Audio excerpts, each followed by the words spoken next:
एंडल company होतिया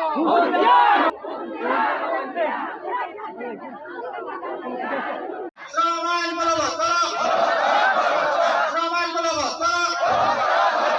भविष्य निधि राष्ट्रीय आदाय दियो मोदी सरकार हाय हाय हाय हाय सरकार हाय हाय मंत्री पद त्याग करो मंत्री पद আমার মালিক পক্ষের হুকুম নীতি ন চলিব মালিক পক্ষের হুকুম নীতি ন চলিব মালিক পক্ষের হুকুম নীতি ন চলিব আৰু তাৰ মানে জানুৱাৰী মাহৰ 23 তাৰিখে ডিউটি গৈছিলে ডিউটিৰ পৰা আহিলে আকৌ প্ৰেছাৰটো উঠিব ধৰিলে মানে ধৰাৰ লগে লগে আমি গম পালো ইয়াৰ প্ৰেছাৰ কিবা এটা প্ৰব্লেম হৈছে আমি লগে লগে ইয়াক মেডিকেল লৈ আহিলো মানে দিয়ামুলি চাহ বাগিচাৰ মেডিকেলত আহিলো কিবা এটা ইনজেকশ্যন দিলে দৰৱ দিলে অলপ দিয়াৰ পাছত চাই আছো প্ৰেছাৰটো বাঢ়ি আছে তাৰ পাছত লগে লগে ৰেফাৰ কৰি দিলে ইয়াৰ পৰা ৰেফাৰ কৰি কিনে দুনমাত লৈ গ'ল দুনমাত চিভিলত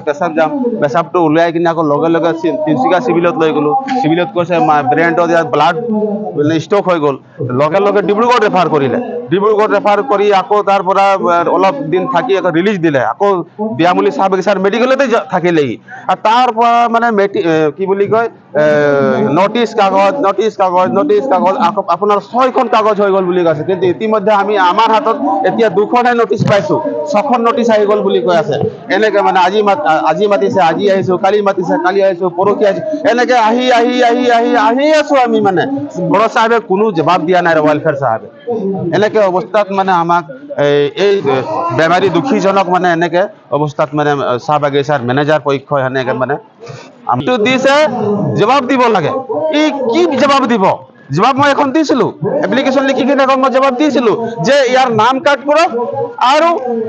অতি শীঘ্ৰে ইয়াৰ ল'ৰাটোক বদলিটো দিয়ক জবাবটো সেইটোৱে দিছো মেডিকেল কাগজ দিছো গোটেইখিনি তথ্য দিছো ইমানখিনি কাগজ গোটেই যিমানখিনি কাগজ আছে চাহ বাগিচাৰ মানুহৰ যদি হাজিৰা উঠাম বুলি ক'লে 1 মাহৰ কাৰণে এইটো হৈ যাব ইনকুৱাৰী কৰিম বুলি আছে কেতিয়া ইনকুৱাৰী কৰিব কি ইনকুৱাৰী কৰিব সি সব ইনকুৱাৰী তথ্য ৱেলফেয়াৰ অফিচৰ তাত আছে নিজৰ তাতো আছে মেডিকেলতো আছে আৰু ইনকুৱাৰী কি কৰিব চাহ বাগিচাৰ মানুহ চাই আছে বেমাৰী হৈ আছে বুলি আৰু কিহৰ আৰু ইনকুৱাৰী কৰিব এই চুৰি ডকাইতিটো কৰা নাই যে ইনকুৱাৰী কৰিব বেমাৰহে হৈছে আমি আসলতে এই এণ্ডুৱেল কোম্পানীৰ আজি সমস্যাবিলাক আপোনালোকে নিশ্চয় জ্ঞাত আপোনালোকেও জানে যে চাহ বাগিচাৰ শ্ৰমিকসকলে নীৰৱ তেওঁলোকে আৰামত কাম কৰি নিজৰ জীৱন যাপন কৰে সেই শ্ৰমিকসকলৰ আজি দৰমহা নাই ৰেচন নাই আপোনাৰ খোৱাৰ মেডিকেল বেমাৰ হ'লে মেডিকেল ফেচিলিটি নাই একোৱে নাই এইখন বাগিচাত একোৱে নাই তো এই এনেকুৱাকৈ আমাৰ জীৱন নিৰ্বাহ কেনেকুৱা কৰিব শ্ৰমিকসকলে যাৰ কাৰণে আজি শ্ৰমিকসকলে কেন্দ্ৰীয় সংঘৰ নিৰ্দেশনা মতে বা কেন্দ্ৰীয় সংঘৰ লগত আলোচনা কৰি এই অৱস্থান ধৰ্মঘট মানে প্ৰতিবাদী কাৰ্যসূচী লোৱা হৈছে ইয়াৰ পিছতো যদি চৰকাৰ বা বিভাগে বা এই বাগিচাৰ কোম্পানীটোৱে কোনো ধৰণৰ সৎ চিন্তা নকৰে তেতিয়াহ'লে তেওঁলোকো বুজি পাব যে শ্ৰমিকৰ শক্তি কিমান আছে তাক আমি প্ৰয়োগ কৰিম।